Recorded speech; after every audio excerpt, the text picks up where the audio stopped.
Bienvenidos amigos, mi nombre es Alberto González y este es nuestro primer programa de Reconquista, una mirada jurídica a la noticia. En este primer programa inaugural nos acompaña el doctor Percy García Cavero para estudiar con él y hacer un análisis jurídico sobre el caso Salinas. En esta ocasión estudiaremos de manera rápida lo que es la querella, la difamación y los demás delitos contra el honor. Bueno, ¿cómo estás, Percy? Hola, Alberto, ¿qué tal? Qué gusto. Bueno, un placer estar aquí y además formar parte de esta sesión inaugural de este emprendimiento del Centro de Estudios Jurídicos Santo Tomás de Aquino y la Abeja TV. La verdad que mis felicitaciones a ambas instituciones y aquí me tienes a tu disposición. Percy, hemos tenido últimamente muchas noticias referidas a lo que se conoce como los delitos de difamación, y estos delitos son tramitados por un medio procesal que se llama la querella. ¿Qué nos puedes comentar al respecto? Bueno, efectivamente, los delitos contra el honor forman parte de los llamados delitos que se persiguen a instancia de parte, a través específicamente de lo que los juristas llamamos ejercicio privado de la acción penal, y que se caracteriza fundamentalmente por la no participación del Ministerio Público. Es decir, es un proceso en el que la parte afectada, por ejemplo, por un delito contra el honor, querella ante un juez a otra parte, que es la parte querellada, porque supuestamente ha cometido un delito contra el honor, y el juez resuelve en una audiencia, escuchando evidentemente ambas partes, quién tiene la razón, es decir, si efectivamente se ha cometido un delito o, por el contrario, no ha existido un delito y, por lo tanto, la imputación contra el querellado no tiene sustento. Entonces, es un proceso especial, pero distinto del proceso ordinario, por decirlo así. Estos procesos, Percy, tienen como finalidad entonces defender el honor. Sí, claro, por supuesto, porque el honor en este caso es un bien jurídico que se entiende de carácter muy personalísimo y por lo tanto es lo que justifica precisamente la no intervención del Ministerio Público y que sea el querellante el que decida esto. Y es más, a diferencia de las reglas generales del proceso penal, donde, por ejemplo, cuando uno comunica la comisión de un delito y el Ministerio Público denuncia, el denunciante no puede desistirse, no puede transar, en principio. En cambio, en estos delitos, por el contrario, siempre es posible el desistimiento, la transacción, porque hay una cierta capacidad del querellante de poder decidir la cuestión penal. Reitero, a diferencia de los delitos ordinarios, por decirlo así, ¿no? Bueno, y en estos casos, el que más destaca sin duda son los delitos contra el honor, pero no solamente eso, sino también delitos contra la intimidad forman parte de aquellos delitos que se persiguen a través de este proceso especial por querella. Dinos una cosa, Percy, ¿cuál sería la diferencia fundamental entre lo que es calumnia, por un lado, injuria y difamación? Porque mucho se habla de estos tipos penales, pero no se conoce, no se sabe la diferencia y habitualmente se habla de ellos como si fueran una sola cosa. Sí, efectivamente se utilizan como sinónimos, pero en realidad desde el punto de vista técnico-jurídico, por decirlo así, mantienen diferencias marcadas. Bueno, la injuria es un delito contra el honor y aquí lo que se defiende es lo que se conoce como el honor subjetivo. Es decir, cuando una persona profiere un insulto a otro, una ofensa a otro, eso ya configura una injuria. No necesita la injuria una difusión pública o social de la ofensa. Basta con que el ofendido haya escuchado la injuria y eso le haya afectado el honor y por lo tanto eso es suficiente como para poder activar una querella por injuria. Por el contrario, en la difamación lo que se protege es el honor objetivo y por lo tanto lo que caracteriza la difamación, a diferencia de la injuria, no es la ofensa porque en los dos hay ofensa, sino en el aspecto social. Es decir, cuando una persona hace el insulto de forma tal que ese insulto es conocido por terceros, o puede el insulto, digamos, difundirse, por ejemplo, utilizando un medio de comunicación, entonces esto es el delito de difamación, que además tiene una pena mayor porque, reitero, el daño es un daño mucho mayor porque ya no afecta solamente el honor subjetivo, sino también el honor objetivo. Y la calumnia es un delito que castiga la atribución falsa de la comisión de delitos. Cuando una persona atribuye a una persona que ha cometido un delito falsamente, configura calumnia. Lo común en estas tres figuras es que finalmente lo que se protege es el honor, pero cada uno tiene sus particularidades, ¿no? Como lo acabo yo ahora mismo de precisar. Dinos una cosa, Percy, ¿cuáles son los requisitos que uno tiene que agrupar para poder presentar una denuncia por querella, una querella? A ver, desde el punto de vista formal, obviamente hay que presentar un escrito de querella con algunos datos que hay que identificar, el nombre del querellante, su número de identidad, el querellado y todo lo demás. Y luego ya está propiamente los contenidos, ¿no? Que es evidentemente la descripción de un hecho que pueda subsumirse en alguno de estos delitos. Injuria, difamación, calumnia. Pero sobre todo, y esto es lo más importante y a veces quizás la parte en que más cojea las querellas que se presenten por delitos contra el honor, es la parte o el respaldo probatorio. Porque en este caso funciona el principio que la carga probatoria la tiene el que lo alega. Entonces, cuando el querellante alega que alguien le ha ofendido, tiene que probar primero que efectivamente se le ha proferido una ofensa, y segundo, que esa ofensa afecta el honor, aunque esto, claro está, el juez lo podrá valorar en función de las circunstancias. Entonces, hay que adjuntar, evidentemente, a la querella los elementos probatorios correspondientes.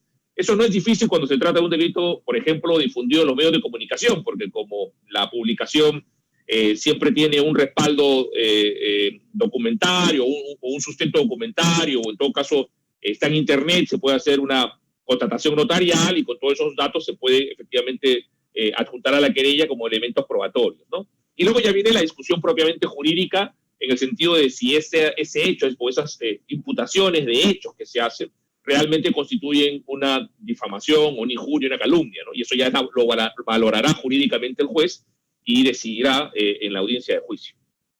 Percy, coméntanos finalmente para terminar de entender bien el aspecto procesal de esta figura del derecho. Normalmente se envían cartas notariales como un requisito de procedibilidad de la interposición de una querella. ¿Es necesario el envío de una carta notarial reclamando? Mira, legalmente no es necesario, no hay ninguna norma que establezca como una condición de procedibilidad el envío de una carta notarial de rectificación o de réplica, pero en algunos casos resulta conveniente, sobre todo porque permitiría determinar la existencia de dolo, es decir, de ánimo de difamación. Porque si una persona, un periodista, por ejemplo, ha realizado una noticia, una investigación, y no ha tenido elementos como para poder valorar adecuadamente lo que finalmente informa, y a través de la carta notarial se le hacen llegar esos documentos, lo que tiene que hacer un periodista serio es rectificarse. En todo caso es decir, oye, sí, no tenía estos datos, no había valor, o la otra parte efectivamente dice esto al respecto, y yo lo difundo también para que el público finalmente pueda valorar las posiciones y tomar la decisión, todo, entender las cosas como mejor le parezca, ¿no?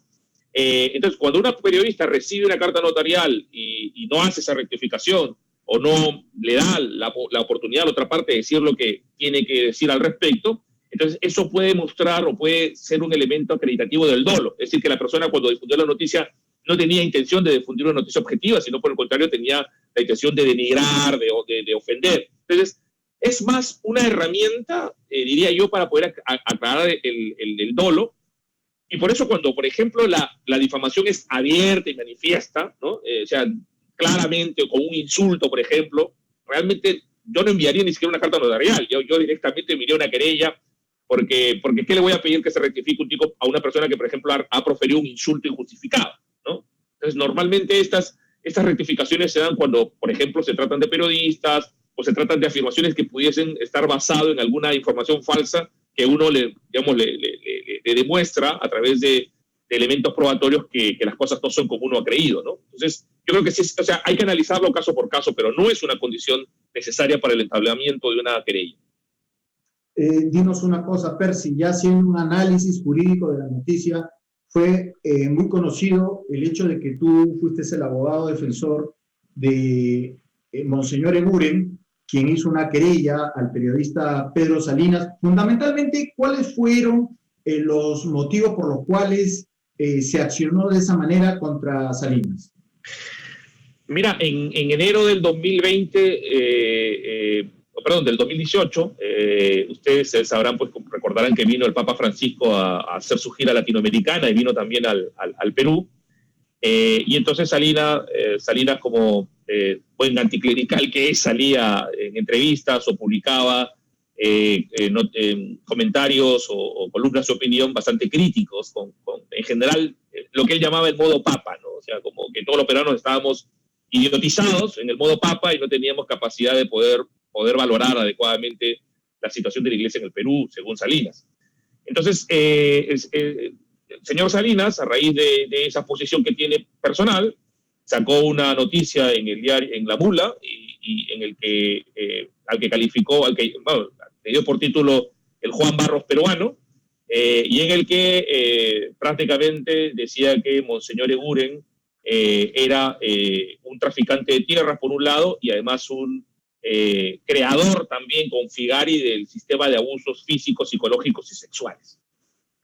Además, luego, algunos días después de una entrevista en IDL Reporteros con Glatzer Tuesta, y donde, digamos, siguió esta línea ofensiva, pero además con datos mucho más concretos y con afirmaciones mucho más puntuales, ¿no? Es decir, por ejemplo, llegó a decir que Monseñor Eguren era el personaje central de una trama de tráfico de tierras en Piura, ¿no? O sea, ya así con esos términos.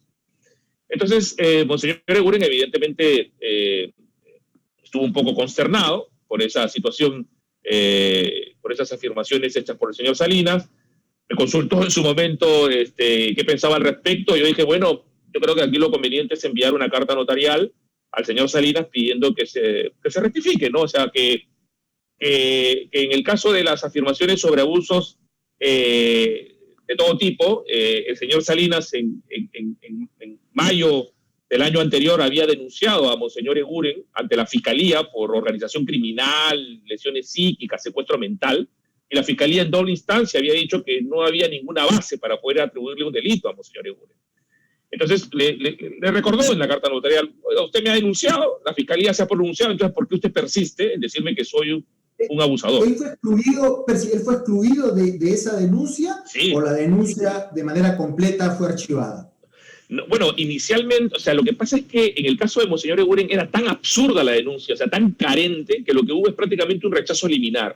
Es decir, la Fiscalía le dijo, mire, usted, o sea, porque además la narrativa eran, bueno, los dos hechos muy conocidos del arroz con leche y ketchup y el pan con mantequilla, ¿no? Que el señor José Enrique Cardó había narrado como grandes casos de tortura física y psicológica, ¿no? Entonces, claro, la fiscal dijo, esto no es ningún delito, ¿no? Esto no tiene sentido. Disculpa que te interrumpa, Percy, pero entiendo que de alguna manera lo que ellos querían enfocar era un tema de una especie de violencia psicológica, algo en esa línea.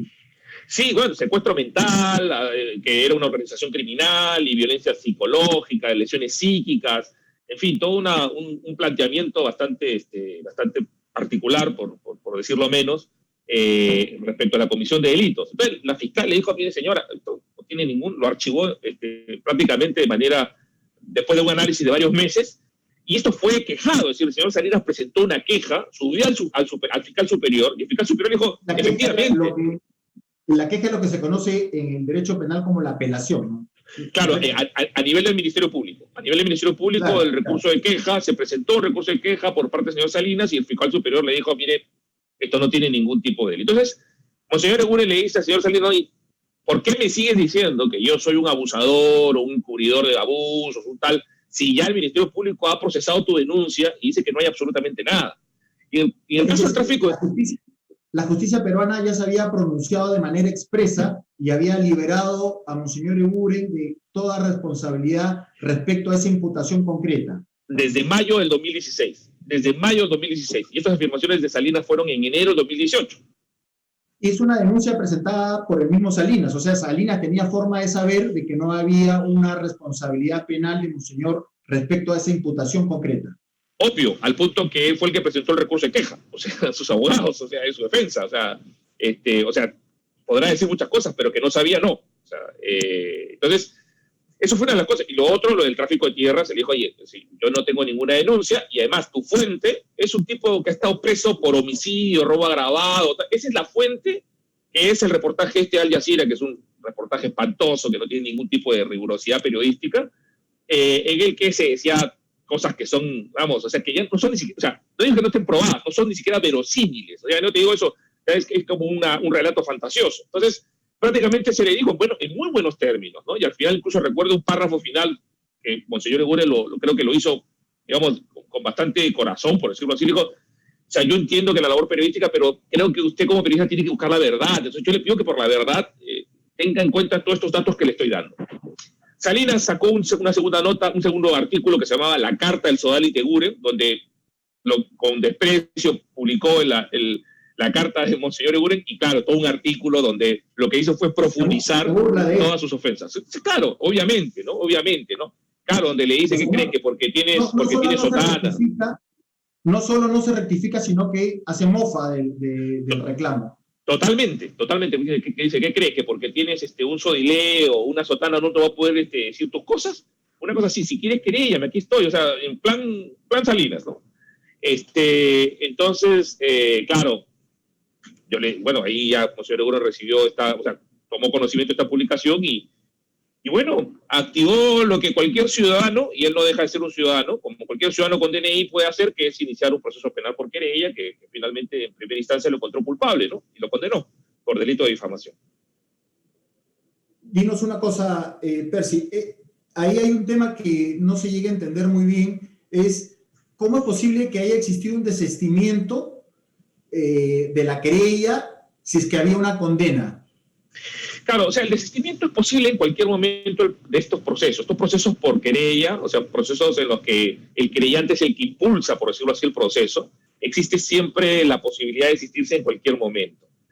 Luego de la condena en primera instancia, dos obispos del Perú, que era el obispo de Lima, el señor Castillo, el monseñor Castillo, y luego el monseñor Cabrejos, hicieron una publicación de solidaridad con el señor Salinas, pidiendo además que en estas épocas, porque además era cerca de Semana Santa, recuerdo exactamente, se medite un poco y se permite encontrar la verdad, ¿no?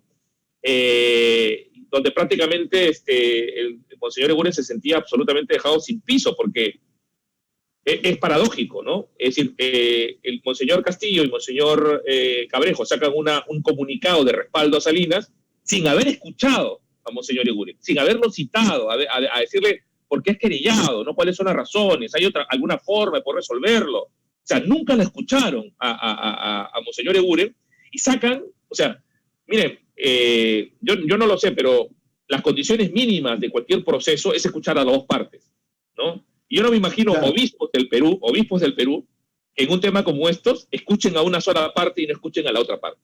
Es más, varios meses después de haber sacado ese comunicado, recién recibieron a monseñor Eguren la conferencia episcopal y le preguntaron un poco, o sea, ya con todo consumado, ¿no? Entonces, en ese momento, monseñor Eguren estaba realmente consternado, dijo, bueno, aquí yo estoy en una situación de conflicto porque tengo efectivamente el proceso contra Salinas, que es mi honor personal, pero también yo soy parte del cuerpo místico de la iglesia, soy un obispo. Entonces yo no puedo entrar en una discusión con otros obispos afectando a la iglesia, ¿no? Entonces él, considerando que la iglesia es un bien superior, renunció a su válida y legítima pretensión de un resarcimiento penal a través de una condena por el delito cometido por el señor Salinas. Y bueno, fue bien tomado por el señor Salinas, y la señora Ugaz, que también había sido querellada, comenzó a pedir con cartelitos que también, por favor, también a ella se le desistan de su querella. Falto yo, recuerdo claramente que sacaba un letrerito pidiendo que también a ella se le desista de la querella. Y bueno, por coherencia, evidentemente, monseñor Eguren se desistió de ambas querellas, ¿no? Pero luego Salinas, el señor Salinas, creo yo, no sé, entiendo que no creo que sea un mal asesoramiento, sino más un acto de voluntad. Él decía que al haberse desistido monseñor Eguren, la condena perdía todo efecto legal y no existía. Yo digo, no, la condena existe como acto procesal. Lo que no despliega son los efectos, es decir, los efectos que es claramente el que él cumpla con una pena impuesta y con un pago de una reparación civil de 80.000 soles que lo determinó la jueza. Eso no tiene efectos, es decir, pero la sentencia es un acto procesal válido, que se emitió válidamente en su momento. Entonces, claro, el señor Salinas a lo mejor querría seguramente en su mundo paralelo esa sentencia nunca se hubiese dado, o no existe jurídicamente, cuando cualquier procesalista sabe que el desistimiento lo que hace es eliminar, en todo caso, a partir del momento en el que se desisten las consecuencias procesales de una emisión de una sentencia en primera instancia. Pero bueno, si uno quiere esas victorias pírricas, ¿qué vamos a hacer? No hay que discutirlas, ¿no? Una pregunta, Percy. En el caso concreto, llevándolo a nuestra actualidad nacional, estaríamos frente a la situación de que Salinas ha sido condenado por delito doloso y él ya no podría postular al Congreso, en el caso que él quisiera tener esa intención. Bueno, podría discutirse, lo que pasa es que como él presentó una apelación que no se dio en segunda instancia, podría a lo mejor decir que se ha limitado su derecho a la defensa, que no existió una condena firme, porque no existió una condena firme. Eso es cierto. O sea, podría a lo mejor por la firmeza conseguir decir que no ha habido una condena porque la sentencia no llegó a ser firme. Pero de que fue condenado en primera instancia. Lo que pasa es que la sentencia no fue firme porque antes operó un desistimiento. Pero bueno, esperemos que no postule, ¿no?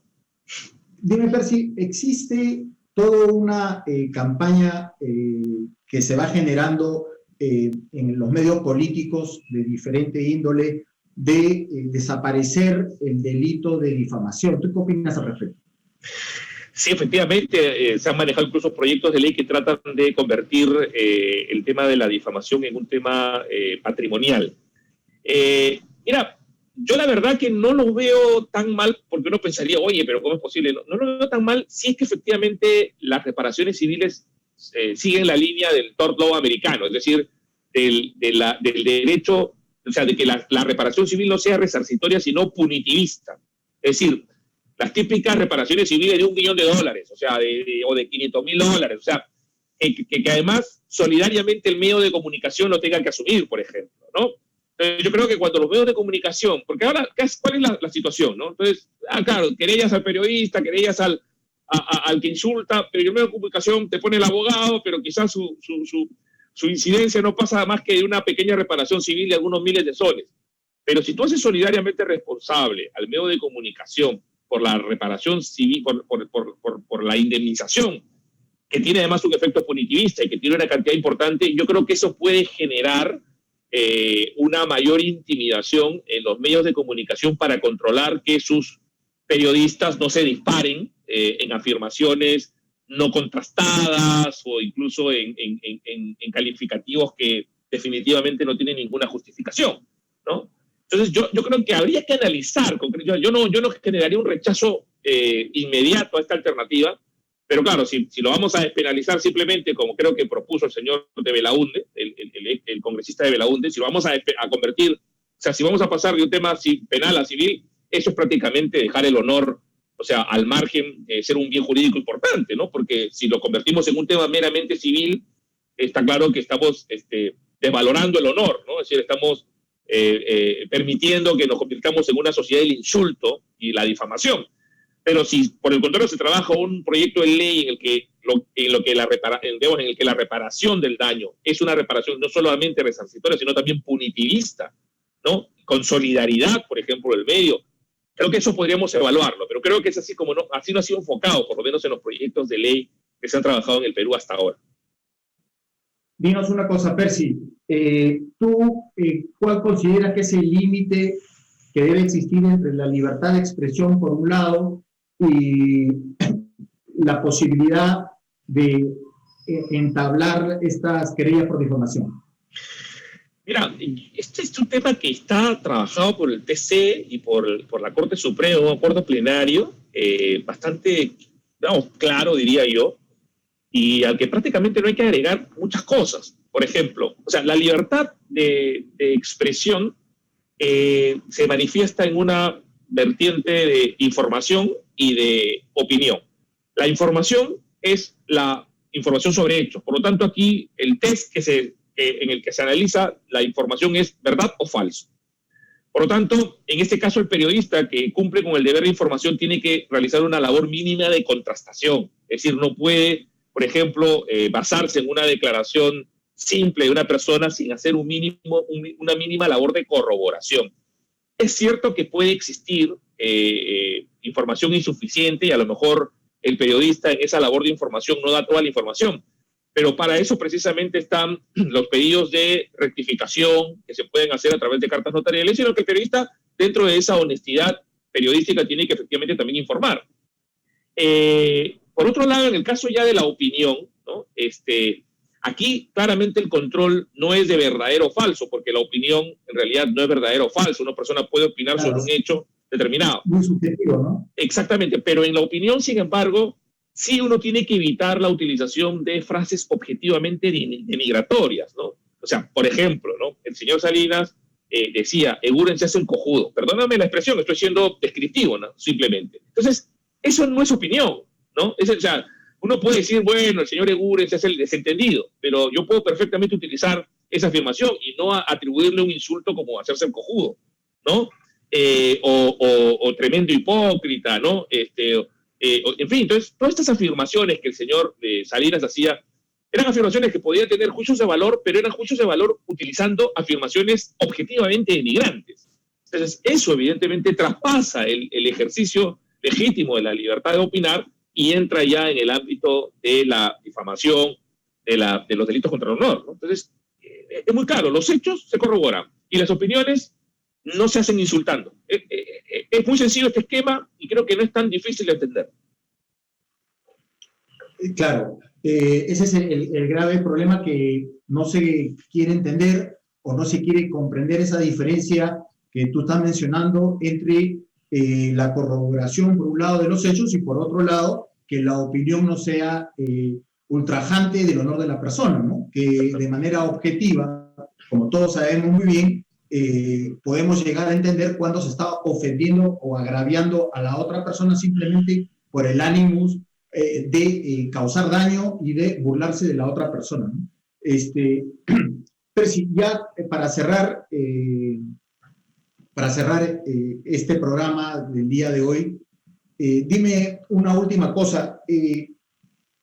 ¿Cuál ha sido la diferencia entre el caso Salinas y el caso de la periodista Ugaz? Claro, lo de Salinas evidentemente tenía un componente especial porque Salinas había, había formado parte del sodalicio y además Salinas se había metido en una organización internacional que es el ECA para impulsar esta agenda anticlerical en distintos países latinoamericanos. De hecho, al principio nosotros no terminábamos de entender el ensañamiento del señor Salinas contra Monseñor Eguren. ¿Por qué? ¿No? ¿Por qué de la noche a la mañana, cuando nunca lo había atacado, no comenzó a atacarlo tan duramente? Y precisamente me imagino que ellos fueron amigos cuando estaban dentro del sodalicio, ¿no? Por la edad. Sí, bueno, se conocían, pero tenían siempre una buena relación, ¿no? Entonces, la verdad que nos llamaba mucho la atención, pero justamente en esa época la Abeja realizó una labor de investigación periodística muy importante en el que se comunicó, o sea, se difundió mails en los que el señor Salinas coordinaba con este organismo llamado ECA todo un programa, un plan diseñado en Varsovia en el 2017, que precisamente tenía como intención final llevar a la Iglesia Católica a la Corte Penal Internacional por delitos de lesa humanidad. Entonces, eso nos dio luces sobre la real intención del señor Salinas y pudimos meterlo en el juicio como prueba nueva, que la jueza admitió y que también pudo valorar. Entonces, ese era el componente especial que tenía el caso Salinas. En el caso de la señora Ugaz, yo creo que es más un aprovechamiento periodístico de la señora Ugaz, el tema del sodalicio. Es decir, creo que es una beta profesional que ella ha encontrado y la ha rentabilizado como ninguna otra beta periodística, porque yo no le conozco otras investigaciones periodísticas en las que ella haya tenido algún tipo de éxito o por lo menos haya resaltado, ¿no? Y entonces cuando Monseñor Eguren empezó porque él hizo una palabra de bienvenida en Trujillo, ella sacó 7 tweets en el que hacía afirmaciones más temerarias que Salinas. Es decir, yo creo que si a Salinas lo condenaron, a la señora Ugaz la deberían haber condenado sin dudarlo, sin pestañear. ¿Por qué? Porque ella decía algo que ni Salinas había dicho. Porque ella decía que Monseñor Eguren había encubierto abusos sexuales, ¿no? Cosa que ni Salinas, porque Salinas, cuando fue luego entrevistado, decía, yo nunca he dicho que Eguren ha estado metido en temas sexuales, en temas de abusos sexuales, ni de encubrimiento sexual, solamente de encubrimiento físico y psicológico, y narra los casos de estos dos, del pan con mantequilla y el arroz con leche y ketchup.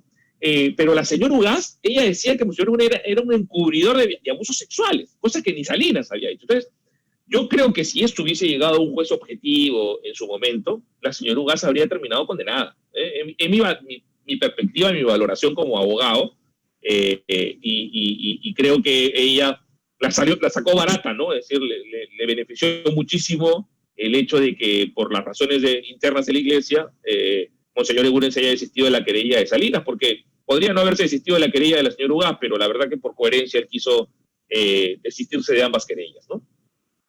Bueno, Percy, te agradezco mucho la entrevista inaugural del día de hoy.